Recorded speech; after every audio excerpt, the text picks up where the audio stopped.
We welcome in Christian Odjakjian on Twitter or X at ODJ Hoops. Hey, Christian, good morning. Good morning, guys. Good to be here. How are we feeling? Man, I love what you said about Christian Anderson and what he did last night. You know, you made the comp that it's like a star quarterback who just lost his all-pro wide receiver, and his response was incredible. He had a career high in rebounds with 11. He had 30 points, 31. He also had 7 assists. Just when you watch him play, what stands out to you? You know, winning player on a winning team with a winning coach, and they made the adjustments they need to. Obviously, there's a lot more left to this story of the Texas Tech season without JT Toppin, but, you know, you can count on 40 minutes from Christian Anderson. You know that guys like Donovan Atwell and Jalen Petty got to hit threes. They were 7 of 15 combined. But the way Anderson was more aggressive getting downhill to the rim is something we really haven't seen in a half-court setting to that extent.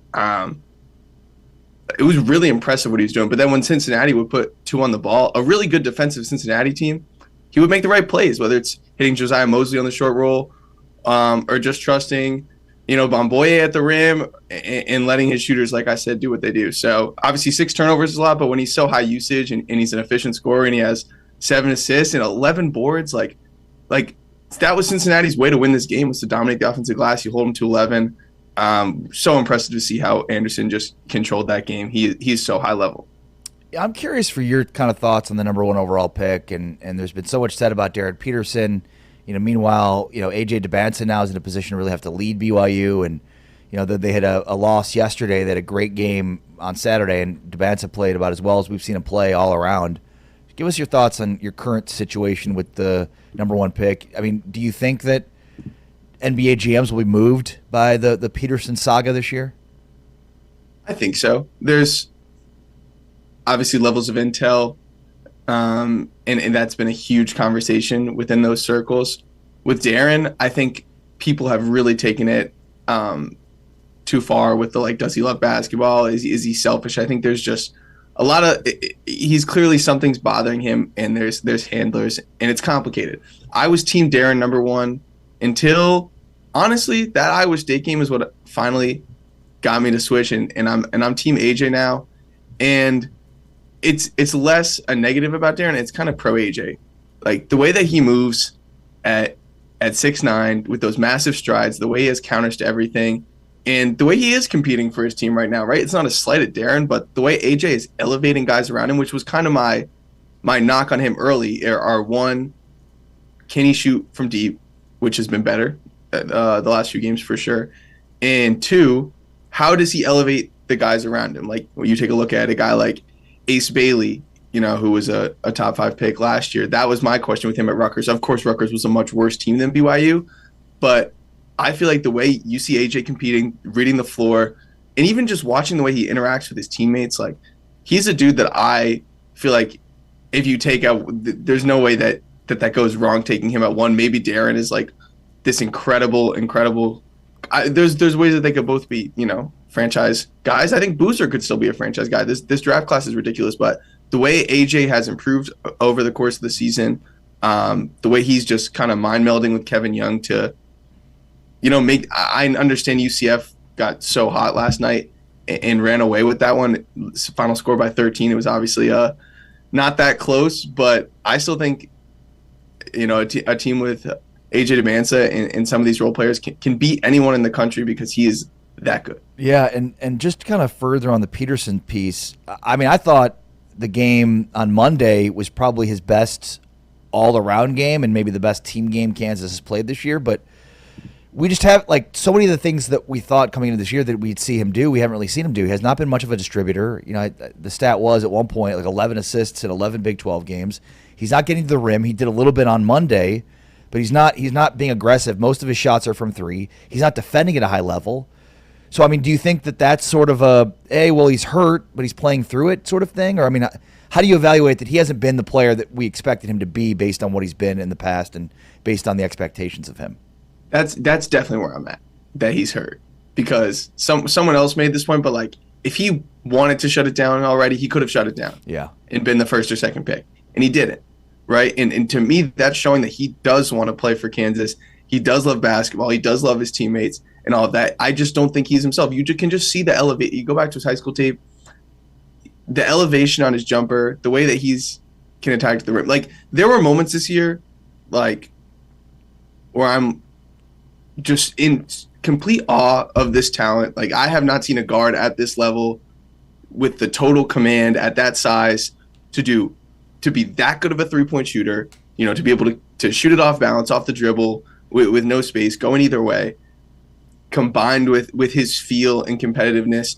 It just feels like he's kind of dialed back right now because of the injury. And I know it's frustrating for everybody involved. It's frustrating for Kansas fans. It's frustrating for Bill Self. It's frustrating for the media and just college hoops fans. But it's frustrating for Darren, too. Like, he knows that he could probably be averaging 26 a game if he was healthy, in my opinion. So that's the reason we've seen so many threes. And I think the assist narrative has gone a little out of control. Like, people want to make it apples to apples of like, oh, if you're not getting assists, you're not a good passer or you're selfish. But like, I've seen plenty of plays from him where he does make great reads. In that first half against BYU, there was one play where two guys were brought to the ball and he threw this one-handed skip pass like perfectly on a rope to the corner. I'm still super high on him, and I am hoping there's a world where he can just continually get a little bit more healthy these next few weeks, and then in March we see like the full Darren Peterson experience and something special. Yeah, I think we're all hoping for that because we've seen flashes of just how incredible he is. Outside of Peterson and DeBonsa, in terms of, I think last time we had you on, you were kind of breaking down your NBA draft big board. Who's rising, who's falling from the Big 12? From the Big 12, I mean, Anderson's an interesting guy to talk about, right? Mm-hmm.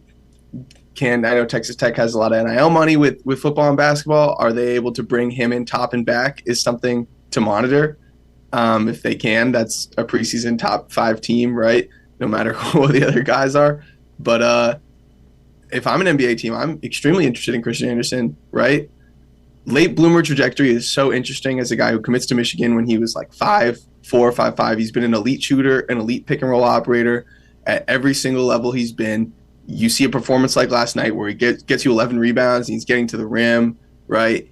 High character kid. He's a winner. He's adaptable. And when you can shoot that well off the bounce and make that good decisions out of the pick and roll, that's a point guard that I want on my team. This guard class is so ridiculously good. Like, I had Christian Anderson above Darius Acuff on my big board, and I got smoked on Twitter because these Arkansas fans are crazy. And I think Acuff is amazing. I love Acuff. I think maybe the Acuff narrative is different if he's in a Kentucky jersey and Cal's still at Kentucky, right?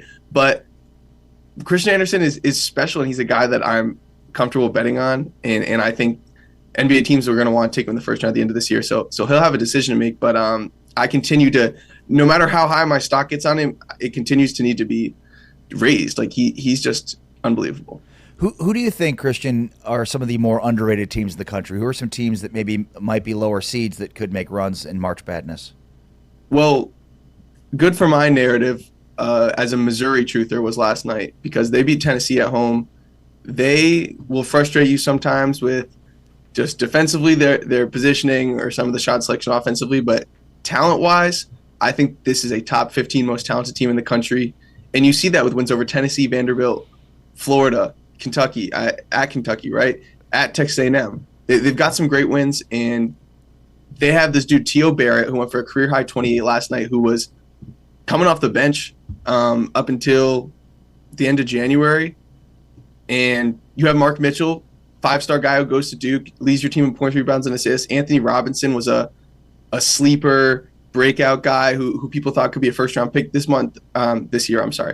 Hasn't happened, but made some big defensive plays last night and can shoot the three. You have a big 7', 250 Sean Phillips anchoring the paint, who you guys are familiar with from Arizona State, of course.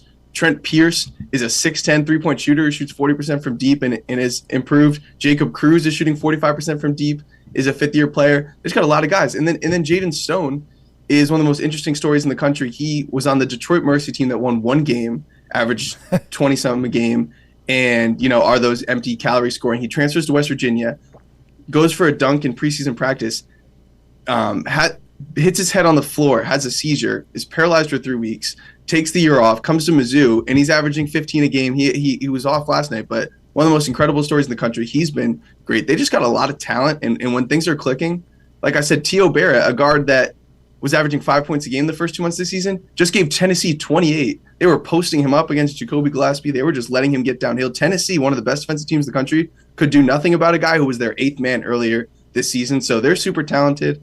They're 51st on KenPom, 92nd defensively. So this is a team that has popped on tape to me, but a team that I'm monitoring for sure.